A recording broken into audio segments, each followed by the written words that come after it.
뭐 제가 명명하는 거는 그걸 이제 추가 의뢰라고 말하고 싶어요. 그 이사 수요를 또 확보할 수가 있는 거죠. 그런 식으로 단순하게 그냥 알아보는 차원의 의뢰가 아니라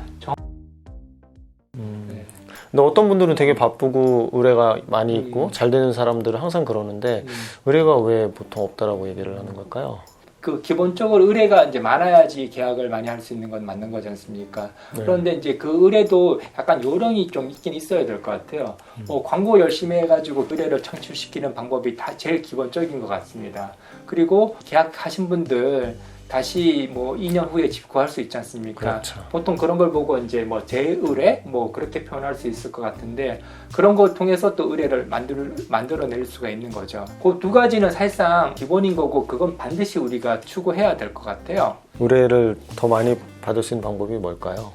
그래서 저는 이제 방금 전에 언급했던 그 기본적인 두 가지 의뢰 방법 말고 새로운 어떤 의뢰 창출에 대해서 한번 말씀을 드리고 싶은데 뭐 제가 명명하는 거는 그걸 이제 추가 의뢰라고 말하고 싶어요.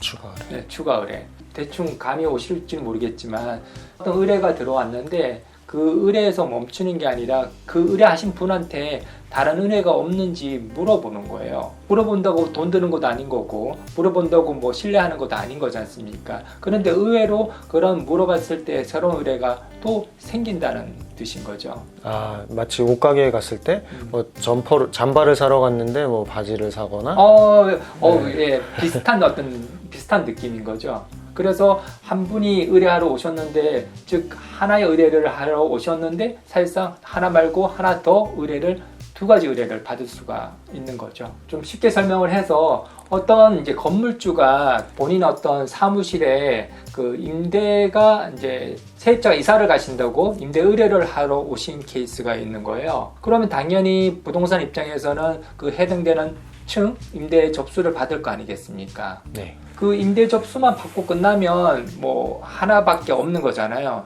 막상 그 해당된 현장을 가보면 세입자가 있는 경우도 꽤 많거든요. 그리고 공실이 아닌 경우도 있다는 얘기죠. 그런데 또 그 세입자가 아직 이전 장소를 확정을 못한 경우도 있는 거예요. 그러면 이제 그 세입자한테 이전할 장소를 구해드리겠습니다 얘기하면 그렇게 해주십시오 그러면 더 좋죠 라고 얘기를 하거든요. 그럼 어떤 일이 발생된 거죠? 임대 의뢰 하나 받았는데 추가적으로 그 세입자한테 임차 의뢰를 받은 거죠.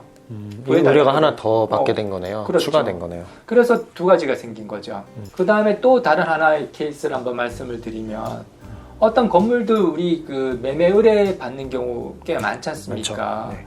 뭐 예를 들어서 4층짜리 뭐 상가주택이 됐든가 혹은 뭐 상가 빌딩 이제 매매 의뢰를 받았습니다. 그런데 이제 매매 의뢰 그 열심히 해야 되잖아요. 그걸 하기 위해서 뭐 열심히 광고하는데 근데 막상 또 보면 거기에 또 무엇이 있습니까? 그 세입자, 입주자들이 있지 않습니까?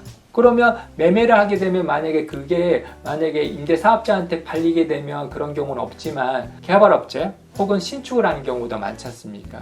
그러면 그 해당되는 세입자가 어떻게 돼야 됩니까? 이사를 가셔야 되는 거잖아요. 그 이사 수요를 또 확보할 수가 있는 거죠. 그래서 매물을 접수를 했는 게 하나의 어떤 의뢰라고 하면 그 해당되는 건물의 세입자들의 이전 의뢰를 또 받는 거죠. 그래서 두 가지 의뢰를 받을 수가 있는 거죠. 뭐 추가적으로 또 케이스가 또 있긴 있죠. 아파트를 구하러 오는 전세 세입자가 있지 않습니까? 뭐 부동산에 와가지고 그 10억짜리 아파트 전세 좀 구해 주십시오 라고 물어보는 겁니다. 그러면 당연히 임차 의뢰, 구입 의뢰가 들어왔는 거잖아요. 그런데 막상 대화를 나누다 보니까 그 임차인분이 아직까지 자기 집은 빼신 것도 아닌 거예요. 그래서 먼저 알아보고 난 다음에 자기 집을 빼시려고 계획을 했던 거죠. 그러면 어떤 일이 발생됩니까? 또 임대 의뢰가 발생되는 거잖아요. 전셋집 구해주세요 했는데 네. 자기 집도 안 뺐기 때문에 네. 그것도 빼야 되는 거죠. 빼야 되는 상황이네요. 네. 또 하나 더 있는 거죠. 네. 그런 의뢰가 발생할 수 있는 거고. 그러면 이제 나한테 의뢰된 내 바로 인근의 것만 의뢰된 것만 처리하는 게 아니라 그거와 연계된 것에 대해서도 적극적으로 그렇죠. 추가 의뢰를 받고 그거를 시도를 해봐야 되는 거네요. 그냥 그거는 여기서 거리가 먼다든지 또 추가 의뢰이기 때문에 못한다라는 개념보다는 추가 의뢰를 적극적으로 받아야 되는 거네요. 그렇죠. 저희가 이제 경험이 이제 부족할 수도 있겠지만 또 대부분 의뢰된 것만 집중하는 경향이 있는데 고객이랑 대화를 나누다 보면 그런 추가 의뢰 건들이 은근히 많이 발생하거든요. 그래서 대화를 좀 많이 나누시고 또 그런 어떤 의뢰가 있는지 없는지 다시 한번 물어보시는 것도 무엇보다 중요한 것 같아요. 그래서 추가적으로 의뢰를 생기다 보면 결국은 우리가 의뢰가 많아야지 계약이 많이 일어날 수가 있는 거지 않습니까? 그렇기 때문에 의뢰를 많이 받는 게 무엇보다 중요하고 또 그 다음에 중요한 게 뭐냐면 이 의뢰 자체가 굉장히 품질이 높다? 진성이다? 뭐 그렇게 표현할 수 있을 것 같아요. 왜냐하면 꼭 빼야 되거든요. 꼭 구해야 되거든요. 그런 어떤 거기 때문에 명도하면 당연히 이사를 가야 되는 거지 않습니까? 그냥 단순하게 알아보는 게 아니라 정말 이사를 가야 되는 거고 또 집을 내가 구하는데 본인 집을 빼야 된다. 당연히 그 공실 생기니까 안 되는 거지 않습니까? 그러니까 당연히 또 꼭 빼야 되는 거죠. 그런 식으로 단순하게 그냥 알아보는 차원의 의뢰가 아니라 정말로 구하는 반드시 해야 되는 그런 의뢰가 되는 거죠.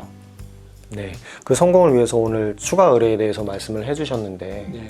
어떤 고객의 의뢰가 있고 네. 그 고객을 도와주려고 하다 보니까 네. 그 의뢰의 주변에 어떤 내용이 있는지 고객의 니즈가 뭔지 시야를 넓혀서 살펴보면 추가적인 의뢰가 그 안에 같이 숨어 있고 그거를 또 해결을 하다 보면 또 거기서 또 다른 또 의뢰가 또 발생을 할 수가 있는 거고 또 추가 의뢰를 해결하려고 공동중개하려고 다른 공인중개사 갔더니 거기서 당신 이런 물건 있어요도 연계가 또 될 수가 있는 맞습니다. 네트워크를 만들 수도 있는 거네요. 네.